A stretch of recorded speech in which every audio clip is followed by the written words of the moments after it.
Le don, c'est quelque chose qu'on a reçu. On dit, on m'a fait un don de ceci.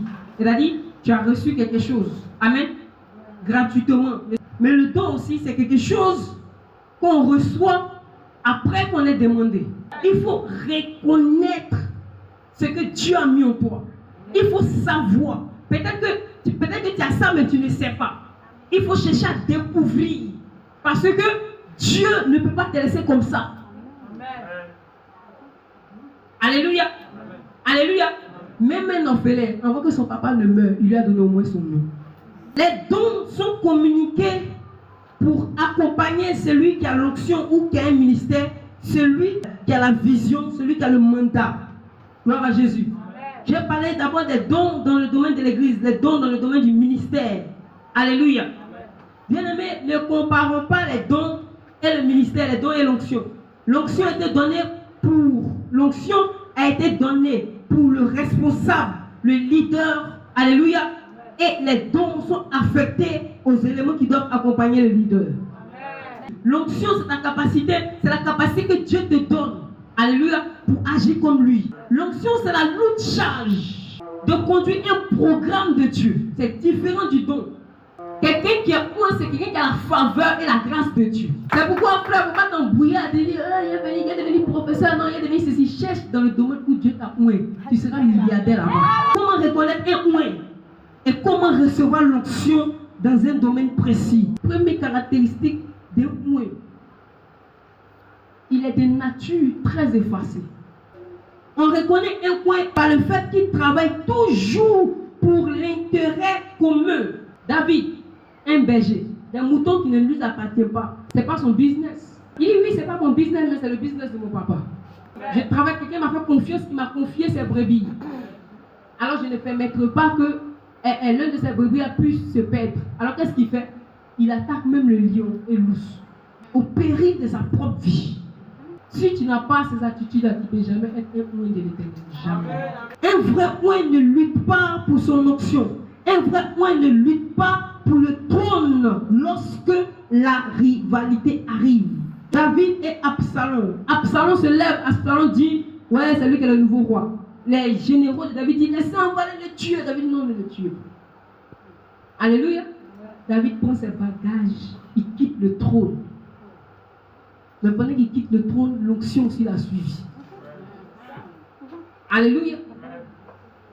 C'est qu'Absalom ne savait pas, c'est que David était roi avant le palais. C'est pas le palais qui fait de moi un roi. C'est pas cette chair-là qui fait de moi un prédicateur. C'est pas parce qu'il attrape le micro, mais depuis le ventre de ma mère. Est-ce que vous comprenez? Alléluia. Des gens qui pensent que c'est le palais qui donne de la valeur au roi. Oh, c'est le roi qui donne de la valeur au palais. L'onction se transmet par Dieu. Depuis le sein maternel, comme Jérémie, avant que tu ne sois conçu par ta mère, je te connaissais, je t'avais établi. Dieu n'est pas injuste. Chacun de nous a un domaine spécifique dans lequel il doit agir. Quelqu'un qui a l'onction, quand il voit son domaine, il est content, il sait qu'il pourra. Quand tu as un domaine, Dieu t'envoie des gens, des personnes qui vont t'accompagner pour exercer, pour accomplir la vision, la grâce que Dieu a déposée sur ta vie. Nous sommes dans la génération des gens qui vont commencer à sceller dans leur domaine. Frère, dans cette affaire-là, c'est une affaire d'onction, c'est pas une affaire d'expérience. L'expérience est importante, mais l'onction au-dessus de l'expérience. Parce que j'ai vu des gens échouer avec l'expérience, mais j'ai jamais vu quelqu'un échouer avec son onction. L'onction, c'est l'expérience de Dieu. Quand c'est ton domaine, tu n'as pas peur, tu accélères. Parce qu'il y a quelque chose. Écoute, c'est pas que tu fais exprès, tu fais par ton effort. Il y a quelque chose en toi. En fait, c'est qu'il veut que tu comprennes. Si tu ne sens pas cette chose, tu t'en vas au suicide. Mais quand tu sens cette chose, tu t'en vas pour vaincre. C'est pas quelque chose de physique, c'est quelque chose de spirituel. Il prend une pierre, de 5 pierres qu'il a pris. Il n'a pas utilisé les cadres, il utilise juste une pierre. Écoute-moi, quand c'est ton domaine, la première pierre est suffisante pour faire toute l'affaire. Juste une pierre parce que c'est mon domaine. Vous avez passé 40 jours à crier, chanter pour vous motiver. Mais moi je viens juste avec une pierre. Il prend la pierre, il la lance. Dieu ne te permet même pas de faire du corps à corps avec Goliath. Goliath le géant, c'était une pierre qui l'a fait tomber. Mais pas n'importe quelle pierre, la pierre d'un homme qui est oué. Il y a 4 types d'onction. Amen. En 3 générations. symbolisée par 4 éléments.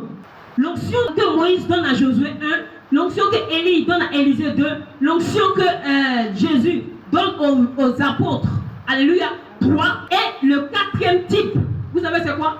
C'est l'onction que Dieu laisse sur Jésus-Christ, le jour Jésus-Christ sort des eaux.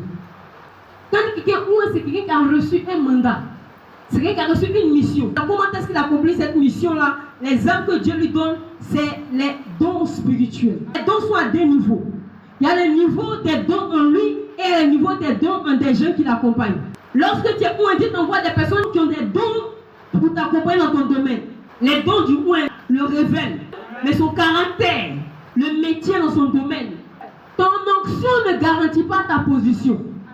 Ton onction te donne une position, mais ce qui garantit ta position, c'est ton caractère. Pour que moi je sache que toi tu es ouin, c'est pas quand tu arrives au sommet, mais c'est quand tu te mets au sommet. Et beaucoup se trompent, faites attention, veillez sur l'onction, parce que c'est quelque chose qui peut vous quitter à tout moment. Les dons ne vous coûtent pas. J'ai dit que l'onction, quelqu'un qui a l'onction, il a aussi les dons. Donc tu vois l'homme de Dieu, il est là, il couche les filles en dehors dans l'église, mais quand il prie pour les gens, il y a guérison. Non, c'est le don de guérison, sinon l'onction t'a quitté. L'onction ne te permet pas de faire des bêtises. L'onction, ce n'est pas un pouvoir. L'onction, c'est un caractère que Dieu te donne en devant de quelque chose. Les hommes échouent parce qu'ils ne savent pas dans quel domaine ils sont pour. Et ils ne savent pas quels sont les dons qui accompagnent ce domaine.